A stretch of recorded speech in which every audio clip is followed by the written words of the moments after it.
How are you getting on, folks? I'm Shane Rooney, also known as the Peaky Blogger. I'm joined here by my partners, Dean Hegarty and Ryan Sharkey from Racing Records. And we're also joined by a special guest, Paul Callaghan. Paul, welcome on board. Thanks very much, man. Thanks for having me on. Well, sure, look, we may as well crack on with the interview now anyway first. Paul, just for those who might know you, just give a general insight into what you do and where you came from. Well, I suppose I'll start at the beginning. I grew up in Northmead. I'm the youngest of five. I have three brothers and one sister. We grew up on a family farm in Northmead. I went to Meath Hill, a local primary school, and then on into secondary school in Carrickmacross. I think from the early, before starting primary school, we never had horses at home, but I absolutely loved horse racing. And I suppose going to local meetings, I knew before I started primary school what I wanted to be. So I knew from day one at primary school, from 5 years of age, I wanted to be a national hunt jockey, and that was it. But growing up, my family would have been big into the GAA, and I played a lot of Gaelic football, probably too young. But horses took over kind of when I hit 15, 16, and I was gone to England after finishing my leaving cert. I was in England 3 days later. I had a job sorted with Tom George, and went to England. I spent 10 years in England, loved it, joined the paid ranks when I was about 20, started off as an amateur, joined the paid ranks when I was about 23, 24, I think, and then came back to Ireland at 27. Had a few rides over here, probably shouldn't have in hindsight. It was hard to let go, hard to let go, and hard to kind of decide what I wanted to do next. I hadn't a clue what I wanted to do. So finished up with horses, and then was lucky enough to get a job with Boylesports. I spent 5.5 years working in retail and the betting shops before getting a full-time gig in the studio as a sports broadcaster. I've been very lucky to have. I've had a number of appearances on racing TV, which it happened through Jets. I did the media training course with Jets, and then that led to a number of appearances then on the channel, which unfortunately then was cut short due to COVID. And also at the minute I'm in third year of doing a business bachelor's honours degree in DKIT, which was I suppose I have to put the Irish Jockeys Trust, and definitely Helen O'Sullivan steered me in that direction, so they were a great help with that. And I know Helen O'Sullivan's always on the other end of the phone if ever I need a chat or a steer in the right direction. Oh yeah, we should look at that's it. You just mentioned there about the GAA. What was the defining moment that made you choose the helmet and South rather than the Meath jersey? I always loved the horses. I knew back then that horses was always going to take over. Having said that, when I went for my license at 16, I was 10.5 stone, and I think I was standing at 5'9". Like I lined out for the senior team at club level. I was only 14. I was playing football 7 days a week nearly. I was playing 2 games a day. I loved it, absolutely loved it. I have number of Ulster medals with the high school, and club medals, and I played underage for the county for 2 years, and then I got invited to go on to the next level, the next age group up, without having to go for a trial. And it was then kind of that I packed in. I think I had to be dragged. The last 2 matches I played, I had to be dragged out the door. But as I said, I probably played too much too soon. And at the same time I absolutely loved horses, and any chance I had, when I got a job with a local trainer at the time, Jerry McCartan, who no longer trains. He's as the lorry company. I got a job with Jared, and when I was about 15, I think it was, and basically any day I was off school, I was down in his yard and rooting around with the horses. It was great. I loved it.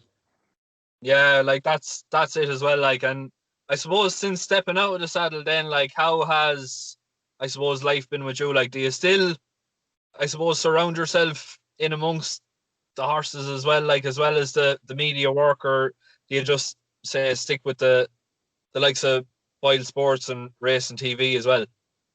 I just stick with the media work. With I think the racing TV was kind of cut short with COVID. So I'm pretty much full time. I'm obviously full time with Boylesports. We love the job. I started doing a little bit of written work for them whenever time allows. I'm involved with a podcast, In the Saddle podcast. Again, when I'm on that, kind of become a regular on that.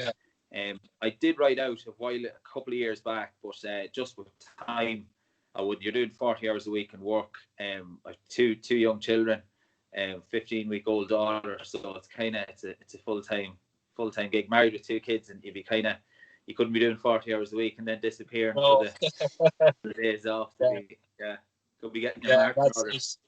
That's it. Dean, do you want to crack on with a couple of questions there as well? Yeah. I actually only have a couple of questions. Paul, what was your best or proudest moment on the saddle? Proudest, I suppose, maybe would be, I won on a horse at Market Racing one day for a trainer called Simon West, a horse called O'Barr d'Avril. We were supposed to sit handy, and she didn't so much miss the break. She was flat out from the word go. She wasn't a great jumper either, and she had a lot of physical problems. And she came, I think, from the last hurdle down the back. I was still last, and she won 2 or 3 lengths, I think, going away. That was quite a proud moment. Another was probably also at Simon West. There was a horse called Spider Star. It's I rang the yard a couple of times, and it was the late Kate Milligan was on the other end of the phone, and she said to come in and ride out. And Spider Star, I think they had tried a number of seasons to try and get her to jump a hurdle, and she wouldn't. So I went in, thought it was great. I thought, Oliver popping a hurdle, and give me a couple of hours with her, I'll be no problem. So lo and behold, I actually did. Within about 3 days, I had her jumping a hurdle. And we decided, she was quite moody and had her own idea on life, which was fine. You just had to meet her halfway. So we ran her at Cartmel one day, and I buried her in the middle of the horses, just thinking that she might be grand. She was cute enough, so I figured she wouldn't hurt herself. So as long as I could keep the partnership intact, I should be all right. And she, I don't know what way, she went one way anyway. I managed to stay on, but the saddle slipped. And the trainer says, right, we might just have to, we'll get rid of this one. She might. So I said, no. I says, give her a run on the flat. Well, we both decided to give her a run on the flat. She was no world beater, but at her own level, she was all right. Like, she just had a fighting spirit. There was something about her. So she ran at Catterick, and Michael Naughton, who's now the clerk of the course at Sedgefield, rode her. And she won first time out on the flat at 80-1.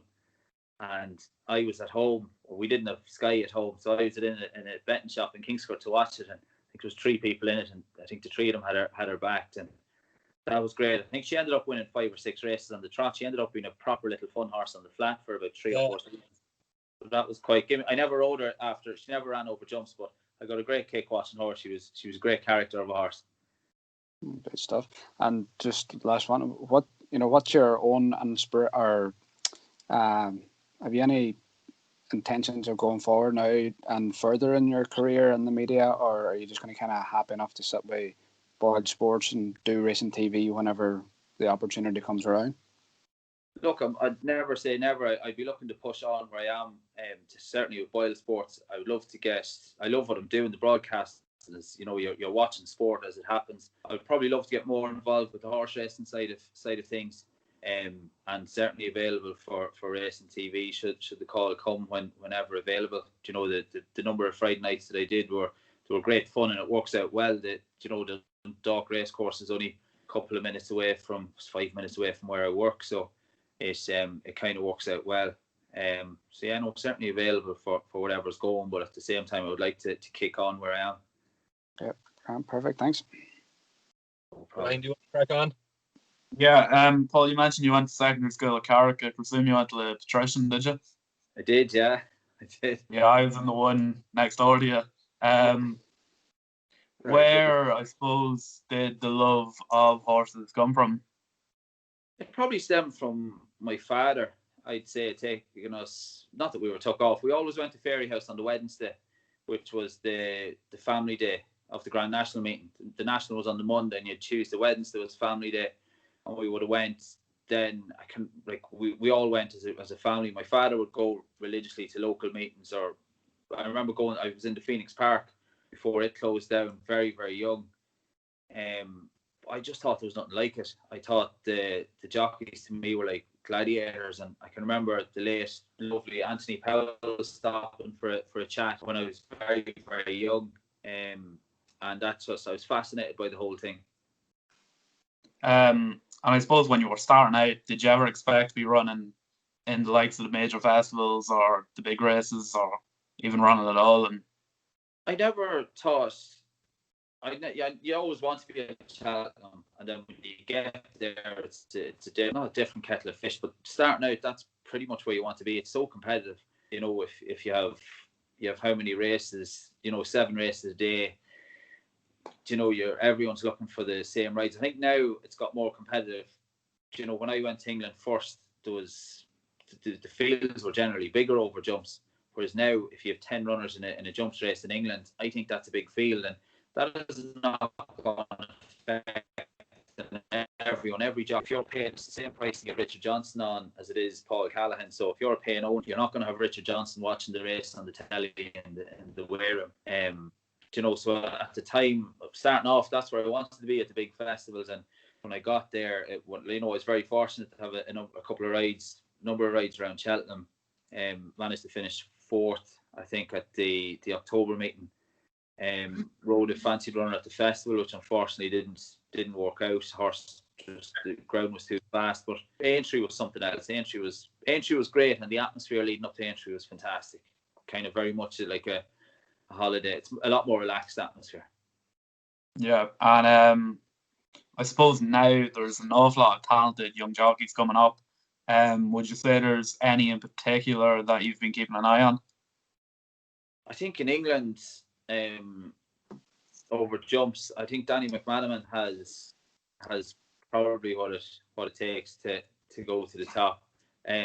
Physically, anyway, I don't know Danny from Adam, but he's fantastic in the saddle, and I just hope in the north of England, so many jockeys in the past have rolled out their claim and then just in the north and disappeared, and I certainly hope that doesn't happen. I hope when the claim goes, that there's a big yard or a horse there just to take him to respect this. And I think over here, a jockey I think it's great, Ben Cohen, I think with the link up with Johnny Murchan now, number 1 jockey, I think that can hopefully further his career more. But I think a jockey that I was really looking for, thought she might have kicked on a bit more on the tough season, but could see why maybe with bigger names and that coming was Siobhan Rutledge.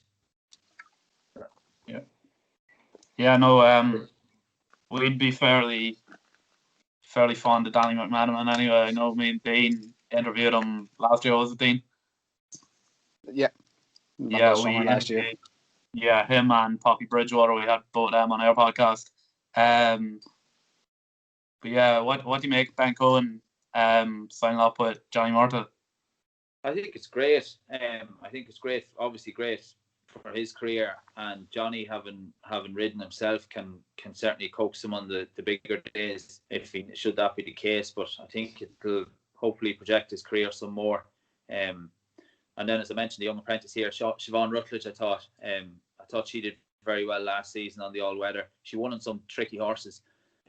One in particular, I think, for John McConnell, one night that I was out there from a wide draw, that she probably had, statistically, she shouldn't have won, but she won quite easily and made it look easy.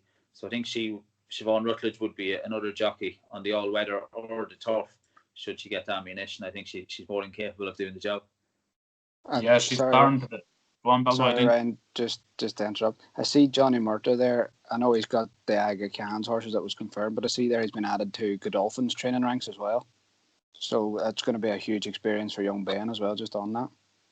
Yeah, definitely be exciting. Like, should the two of them hopefully have some bit of ability, you imagine they're in the right hands to get them fit and find winnable opportunities. And you hope it'd lead on to bigger and better things in that department. Yeah, I'm Shane, you can belt away then. Yeah, well, sure, look, I may as well close it out then now anyway. Paul, I suppose now that looking back on your career, like, would you do anything differently, I suppose, to maybe enhance your riding style a bit better, like, or is there any particular advice you give to, say, young lads or young ladies that are looking to get into the sport as a jockey? I don't know what I maybe would have done different. Maybe moving back up north wasn't such a good idea in hindsight. Should have maybe stuck to a bigger yard in the south. But I think if I was any of the younger jockeys, I think I would just pick out the top 10 yards, be it flat or national hunt, whatever your code is, top 10 yards and go there. There's going to be plenty of competition. There's competition no matter where you go. So, but if you're not going to ride a winner for John Gosden, you're going to ride very few winners for the smaller yards. You're going to need a lot. And the other thing I would say would be prepare for your future, for the transition. You know, you're not going to be riding horses forever. I think it's a lot more acceptable in England. I don't think it's as acceptable or as fashionable here in Ireland to be preparing for the next step. I think it is in that transition period, but in England it is. When I was there, if you were talking to Jets, your heart wasn't in the game. Whereas I think now in England, it's the smart thing to do. A lot of guys have their fingers in a lot of different pies. You know, you have Emmett McNamara, I think, is an accountant. You know, he won the Derby. It's smart to think, you know, to be that prepared for the next step, because that's kind of where I got a hop. You know, from 5 years of age, I wanted to be a jockey. And then all of a sudden at 26, 27, and even at 24, I was indecisive at one stage. And I wish now, I'm 37, I wish at 24, I had to go and do something about it. And I didn't. So I would that would be the one thing you're not going to stay. It's not tearing a no. You're not going to stay young forever. And I would advise anyone to top 10 yards, make the call and go there. And if you're not going to get opportunities there, it's going to be tough, regardless of where you go. And I would prepare for the transition, whether it's education or apprenticeships. I would certainly be thinking of the future. Yeah, look, that's definitely it. It's always nice to have something there, I suppose, in the back of your mind as well. But Paul, if you had to come back, say tomorrow, to get back into the saddle, and you had the opportunity to ride one particular horse, be it either flat or national hunt, like, is there anything in this generation that you would absolutely love to ride? I'd love to ride Shishkin over 2 miles. I think that would be quite exciting, and I'd be happy enough if Willie Mullins had any horse there. I'd be just happy to get the leg over and anything. I wouldn't be too fussed. Oh, that's it. And I suppose look at working with Boylesports and all that. Like, is there anything, say, coming up, say, for the weekend, or maybe even the Cheltenham Festival, like, that you particularly fancy, say, at decent enough prices, or like anti-post bets? I can't. Well, the anti-post bet I had was, I thought Shishkin at 7-2 for the Arkle was a decent price before he. Now, that, having said that, with the benefit of hindsight, he's been, touch wood, he's been fantastic. But at that time, he hadn't jumped the fence in public. At the middle, horse that ran today, Gabanaco, I thought would be a nice horse for the future. He was third today. He's just struggling. I know he's won one race, but I thought he might have had another one beside his name. He could be an interesting horse going forward as well. Just as time progresses. There's a horse. There's a horse, I think, Tom Lacey's running later on in the week at Warren on Saturday. I think it's Adrimal. Richard Johnson is on. He'd be one that I'd be looking forward to. The only time I think he's finished with the first 2 was in the champion bumper at the festival Saturday afternoon. It'll take a bit of beating. Richard Johnson already jocked up, so I think it's interesting that he's not opting to claim off the weight. He's stepping up in grade, but he's clearly thought it's well within his grasp. Yeah, definitely, and that's basically about it.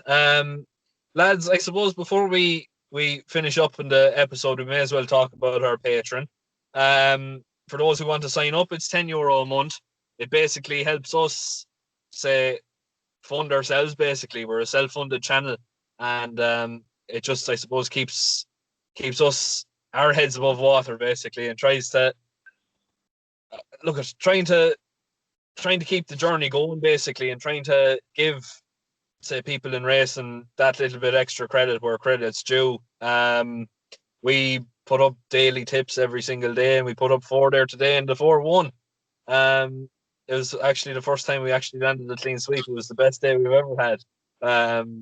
But hopefully, look at things start picking up, and down the line, we are hoping to start up our own racing club and different things like that, like just different little perks to, I suppose, to reward people, say, for their contribution to help us keep our heads afloat to go on to bigger and better things, basically. Lads, what do you make of the support we've gotten so far?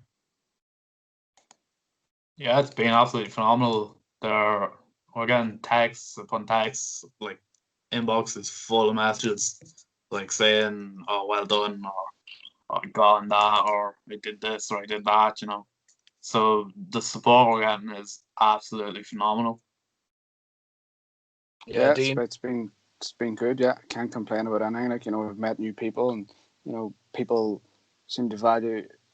A lot of people that seems to be following us are people from across the Irish Sea that wouldn't really have an insight on racing in Ireland. So it's good to kind of promote Irish racing in a way to them as well. That the people that might just pass a weekly meeting by it, nice, or most people might not like Dundalk. Like, but me and Ryan, we love Dundalk because it's great on a Friday night. Like, and it's easy enough to get winners at Dundalk if you follow it, weekly.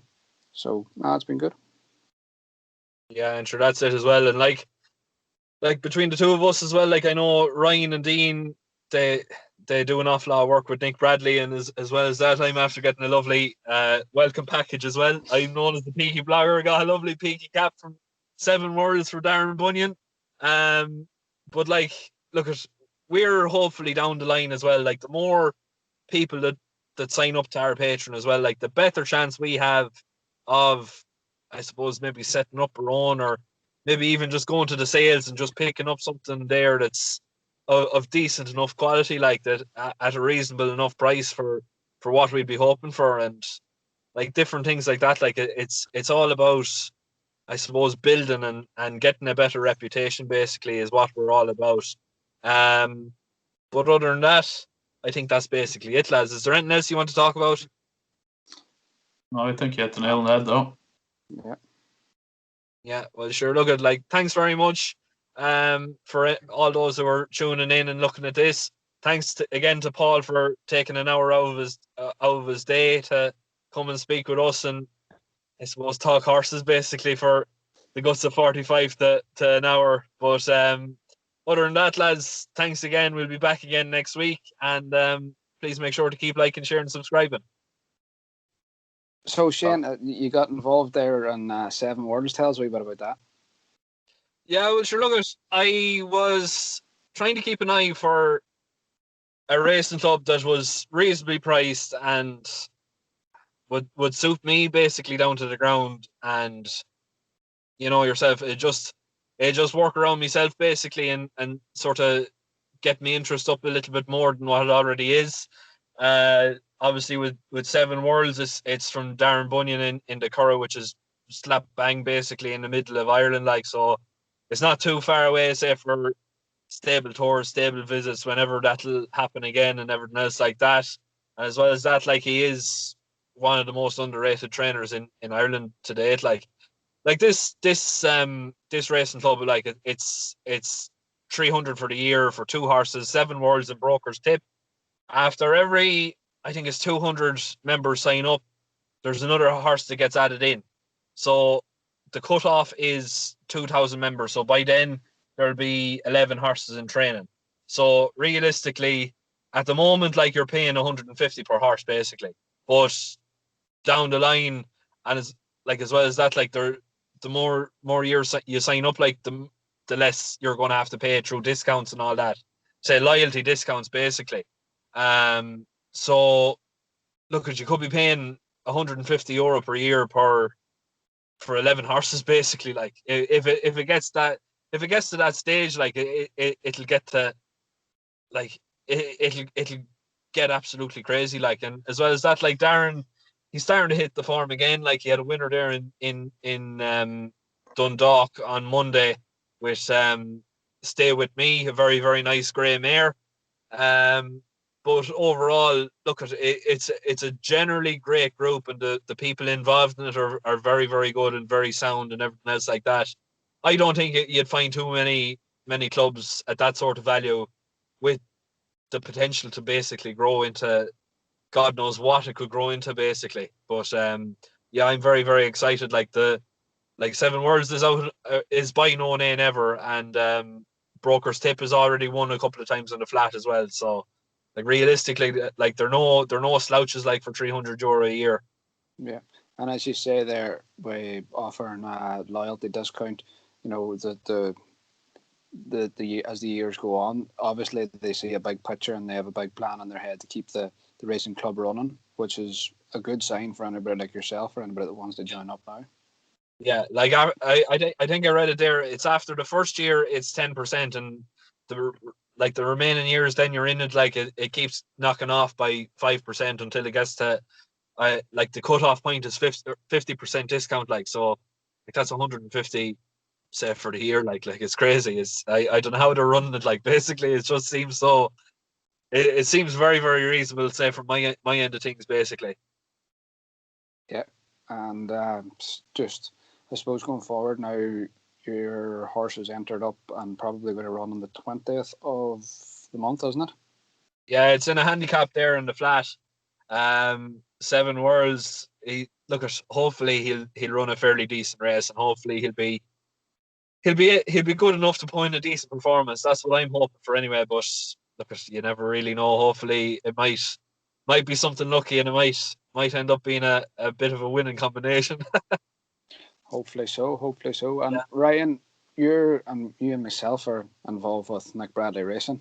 Nick's been very kind to us, I suppose, and in ways like he's always there to answer the phone and or drop a message back. And Nick actually brought one over to Ireland this year as well. You looking forward to the two horses we're involved in? Yeah, that's a Lope Vega filly. Her name's Lope's Gold. Lope's She's Gold, going to be trained by Jesse Harrington. So obviously it's a very exciting filly, and Nick was expecting it to go for a lot more than it actually did. He said it was, I think he said it was the best one at the sale. He thought anyway, in his opinion. Yeah, obviously me and you are involved in Penny's Picnic filly, and Presidential of course as well. Presidential will probably run in April. Again, he's always best fresh, really, isn't he? Yeah, he tends to run his best races fresh. Yeah, and Penny's Picnic, there's still 5% left of her at the moment. She is a lovely filly by the looks of it anyway. Her dam had 2 previous foals. 3. But 3. All ran listed races, would that be correct? Yeah, definitely did. 2 daughters that or 2 fillies that ran at listed level and picked up placings. Out of the 3 foals that she's produced, 2 of them as fillies and one's a colt, and they're all rated. One's rated 80, one's rated 88, and I think the colt's rated 100. So it's a combination. That's the mare, and the Penny's Picnic, the cross between the stallion and the mare, has produced 2 winners, and both of them, the ones rated 80 and 88. Yeah, definitely. Nick's the top guy, really, isn't he? He's always there, really like easy to do. He's always there, like you said. He's handy to deal with. He's always willing to tell you what's happening or what's going on in the yard or where's the next foal's going to be or what's he planning to buy in sales or whatever. Like, he's so open about that. Yeah, how's your experience been? Yeah, not pretty similar to yourself. I just can't fault them. Every update for the owners. I've been talking to a few other owners on social media, talking about their horses and our horses and that, like, and everybody's the same opinion of them. Everything's very good. We're happy. I mean, you's happy. Shane's happy with his. So I'm sure that we'll drop a link to both websites in the descriptions. Shane, you can still sign up to Seven Worlds. Can't anybody can sign up at the minute? Oh yeah, Yeah. but sure, like that's it. Like there's only 40 members at the moment, like because it's only after starting up there recently enough as well. So like the cutoff is 2,000 people, like, but by then we'd have hoped to have had 11 horses in training, like, and like that the figures and everything else like that, like, is ridiculous for the money or the amount of opportunities that you could be offered, like. And like, Ryan, there's Ryan, there's a couple of shares available on a few different fillies and nicks, isn't there? And there's 5% left on that Penny's Picnic.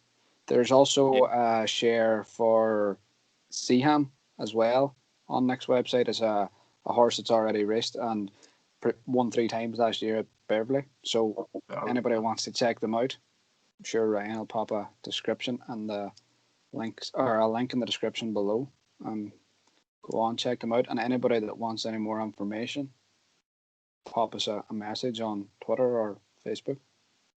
Yeah, that's basically it. Look, we just, I suppose, wanted to point out, like, that for those that are looking to get involved in racing, like, there are these ways and means out there that you don't have to be, it's not all the la-di-daws, and it's not like the ones that have like millions in the bank account, like that own horses, like the everyday man like yourself and myself, like can go about and experience these highs as well of owning race horses, and like that's exactly what these clubs are offering, like. But that's basically it. Look, thanks very much, and please make sure to keep liking, sharing, and subscribing.